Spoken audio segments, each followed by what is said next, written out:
మావిగన్ ఇది ఒక దారి తెన్ను లేని పిచ్చి వ్యూహం. అక్కడ అమెరికాలో ఉండి ఒకడు పిచ్చి పిచ్చిగా చేస్తూ ప్రపంచాన్ని ఇబ్బంది పెడుతున్నాడు.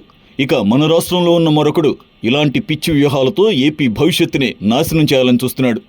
అక్కడ వాడు ఫెయిల్ అయ్యాడు, ఇక్కడ కూడా ఫెయిలే. ఇది ఒక మేధావి మాట. కేవలం కూటమి బలపడకూడదని, కూటమి వ్యూహం సక్సెస్ కాకూడదని ఒక పిచ్చి వ్యూహంతో వైసీపీ ముందుకొచ్చిందనే కామెంట్లు వస్తున్నాయి. మావిగన్ అనే పేరు జగన్ చెప్పినప్పుడు అందరూ నవ్వుకున్నారు. ముందు షాక్ అయినా తర్వాత తేరుకుని జోక్స్ వేసుకున్నారు. కానీ ఆ పేరు మళ్ళీ మళ్ళీ వినపడుతుందని, దాన్నే వైసీపీ నేతలు జపం చేస్తారని ఎవ్వరూ ఊహించలేదు. అది ఆ రోజుతో ఎండ్ అవుతుందనుకున్నారు.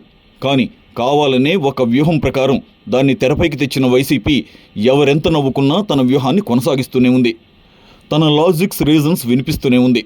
అమరావతి ఫిక్స్ అయిపోయింది. గెజిట్ నోటిఫికేషన్ వచ్చేసింది. మెదడున్నవాడెవడు దాన్ని మార్చేయొచ్చని, మార్చగలడని అనుకోడు.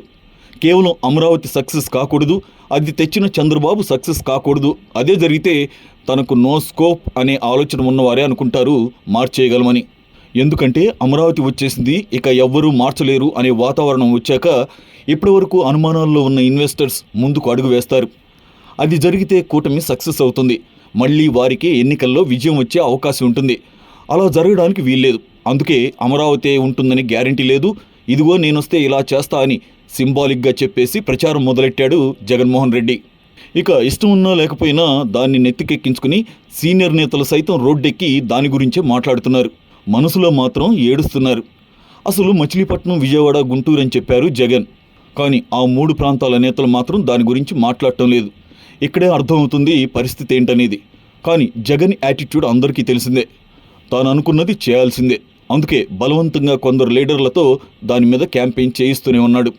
అమరావతి పేరెత్తడానికి ఇప్పటికీ జగన్ ఇష్టపడరనే సంగతి అందరికీ తెలిసిందే. అది ఒక స్కామ్ అని అధికారంలోకి రాగానే అన్నాడు.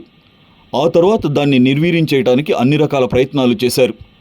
3 రాజధానులనే పేరుతో మొత్తం యాక్టివిటీ ఆపేశారు. అమరావతి పని ఇక అయిపోయిందనే ఫీలింగ్ తీసుకొచ్చాడు. ఆ అప్రోచ్ వల్ల వ్యతిరేకత కొని తెచ్చుకుని ఓటమి పాలయ్యాడు. కూటమి అధికారంలోకి వచ్చాక మళ్ళీ అమరావతి రీస్టార్ట్ అయింది.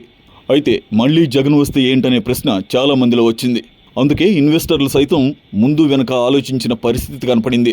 ఇవన్నీ గమనించాకే అమరావతిని ఎంత త్వరగా గెజిట్ నోటిఫికేషన్ ద్వారా అధికారికంగా చేస్తే అంత మంచిదని భావించిన కూటమి ప్రభుత్వం ఆ దిశగా పావులు కదిపి సక్సెస్ అయింది. ఆ సక్సెస్ని ఫెయిల్ చేయడానికి జగన్ ఈ స్ట్రాటజీని తెర మీదకు తెచ్చారని విశ్లేషకులు భావిస్తున్నారు. ప్రజల్లో అమరావతి ఇంకా రాలేదు, అమరావతి ఉంటుందని గ్యారంటీ లేదు అనే ఫీలింగ్స్ తేవడానికి శత విధాల విఫలయత్నం చేస్తున్నాడు. కానీ ప్రజలు మాత్రం దాన్ని కామెడీగానే చూస్తున్నారు. కానీ కేవలం తన రాజకీయ ప్రయోజనాల కోసం, తమ రాజకీయ వ్యూహం కోసం కొలాటరల్ డ్యామేజ్ కింద రాష్ట్రాన్నే పెడతాడని ఎవ్వరూ ఊహించరు కదా. అధికారంలోకి రావడం కోసం లీడర్లు దేనికైనా సిద్ధపడతారనడానికి ఇది ఒక ఉదాహరణ అని రాజకీయ విశ్లేషకులు అంటున్నారు.